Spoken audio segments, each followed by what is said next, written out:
हाय दोस्तों, आपका स्वागत है हमारे YouTube चैनल पर। आज हम पढ़ने वाले हैं वेरिएबल और इसके रूल के बारे में। बस आप वीडियो में लास्ट तक बने रहें। मैं 100% गारंटी दे सकता हूं वीडियो खत्म होते ही आपके मन में जो भी डाउट है वो सब डाउट आपके क्लियर हो जाएंगे। बस आप वीडियो में लास्ट तक बने रहें। तो चलिए वीडियो को स्टार्ट करते हैं। वेरिएबल क्या होता है पहले ये देख लेते हैं। Variable is the name of memory location which store some data.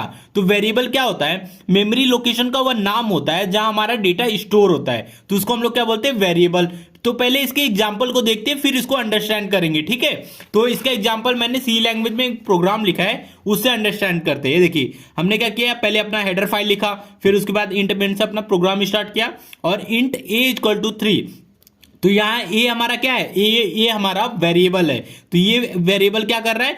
3 data को स्टोर कर रहा है। तो ए हमारा वेरिएबल का नाम है जो क्या कर रहा है? डेटा को स्टोर कर रहा है। और किस टाइप का डेटा स्टोर कर रहा है? इंटीजर टाइप का, ठीक है। तो अब सपोज ये देखिए, ये हमारा ए नाम का वेरिएबल है और इसके अंदर क्या स्टोर हो रहा है? 3 डेटा स्टोर हो रहा है। तो इसलिए ए इक्वल टू 3। तो हमारा ये क्या हो गया? वेरिएबल का नाम हो गया। तो ये हो गया वेरिएबल नेम और ये हो गया हमारा डेटा। वेरिएबल क्या होता है? वेरिएबल मेमोरी लोकेशन का वह नाम होता है जहां हमारा डेटा स्टोर होता है, तो इसी को हम लोग बोलते हैं वेरिएबल। तो अब देखिए इंट ए इक्वल टू 3, हमारा ए हमारा वेरिएबल हो गया और इसके अंदर 3 डेटा स्टोर किए और प्रिंट क्या कर रहे हैं? परसेंट डी आगे हम लोग पढ़ने वाले हैं, फॉर्मेट स्पेसिफायर है। क्या करता है? ये जो भी डेटा रहेगा उसको प्रिंट करेगा। तो ए के अंदर क्या डेटा है? 3 है, तो 3 को एज इट इज प्रिंट करेगा। ये इंटीजर टाइप का है, इसलिए इंटीजर के लिए हम लोग परसेंट डी यूज करते हैं। तो हमारे ए के अंदर 3 डेटा है, वो इंटीजर टाइप का है, तो हम लोग क्या करेंगे? 3 को प्रिंट करेंगे परसेंट डी का यूज करके। ये हमारा मेमोरी है। इस मेमोरी में बहुत सारे वेरिएबल मैंने लिए। तो मैंने क्या किया, पहला देखिए वेरिएबल ए है, तो इसका मेमोरी लोकेशन क्या है? 100 और इसके अंदर डेटा क्या स्टोर है? 3, मतलब इंटीजर टाइप का डेटा है। मेमोरी लोकेशन 100 है और वेरिएबल का नाम ए है। सेम इसी तरह बी वेरिएबल का नाम है, इसके अंदर डेटा हमारा राजू है। तो राजू क्या है? एक स्ट्रिंग टाइप का डेटा है, मतलब कैरेक्टर है।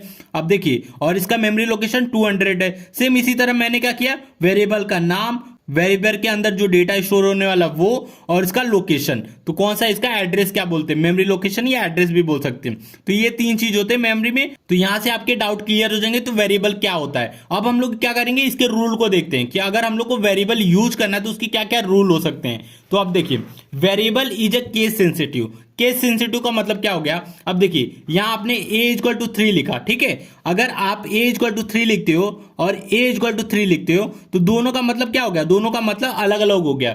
मतलब हमारे पास एक वेरिएबल है जिसके अंदर 3 डेटा स्टोर है और हमारे पास एक और वेरिएबल है ए इक्वल टू, ये भी 3 डेटा स्टोर कर रहा है, या आप 4 भी ले सकते हैं। अब देखिए, दोनों ए का मतलब क्या हो गया? अलग अलग है। हमारे पास 2 वेरिएबल है यहाँ, मतलब स्मॉल ए कैपिटल ए का मतलब अलग अलग हो गया। तो इसलिए बोल रहा है variable is a case sensitive. अब सेकंड पॉइंट देखते हैं, first character is a alphabet और अंडरस्कोर। जो फर्स्ट कैरेक्टर रहेगा हमारे वेरिएबल का वो अल्फाबेट रहेगा या फिर अंडरस्कोर रहेगा। मतलब अल्फाबेट अंडरस्कोर में से ही कोई एक ले सकते हैं हम लोग, इसके अलावा कुछ और नहीं ले सकते। इसके अलावा का मतलब क्या हो गया कि जो भी न्यूमेरिकल वैल्यू है ये सब नहीं ले सकते। तो इसलिए देखिए हमने क्या लिया, इंट ए हमारा क्या है? ये हमारा कैरेक्टर टाइप का अल्फाबेट है, इसीलिए हम लोग ए यूज किए हैं। अब थर्ड पॉइंट को देख लेते हैं, no other symbol other than underscore. मतलब अंडरस्कोर के अलावा जितने भी सिंबल है वो यूज नहीं कर सकते, सिर्फ हम लोग क्या करेंगे? अंडरस्कोर यूज करेंगे। हमारा फोर्थ पॉइंट है, no comma no blank space. अगर हम लोग वेरिएबल के अंदर कॉमा यूज कर रहे तो वो वैलिड नहीं होगा, माना नहीं जाएगा। ब्लैंक स्पेस भी नहीं माना जाएगा, इसलिए कॉमा और ब्लैंक स्पेस वेरिएबल के अंदर नहीं होना चाहिए। तो क्या सिंबल यूज होना चाहिए? अंडरस्कोर होना चाहिए। हमारा जो वेरिएबल रहेगा वो अल्फाबेट होना चाहिए। और देखिए, केस सेंसिटिव का मतलब अगर कैपिटल ए स्मॉल ए है तो दोनों का मतलब अलग अलग हो गया सी लैंग्वेज के अंदर। तो इसलिए बोल रहा है variable is a case sensitive in C language, ठीक है। तो ये जो पॉइंट मैंने लिखे हैं ये सारे इसके रूल हैं। हमने वेरिएबल क्या होता है ये डिस्कस किए, इसके रूल हो गए और ये इसके एग्जाम्पल है। तो वीडियो अच्छा लगा तो प्लीज वीडियो को लाइक और हमारे चैनल को सब्सक्राइब कीजिए।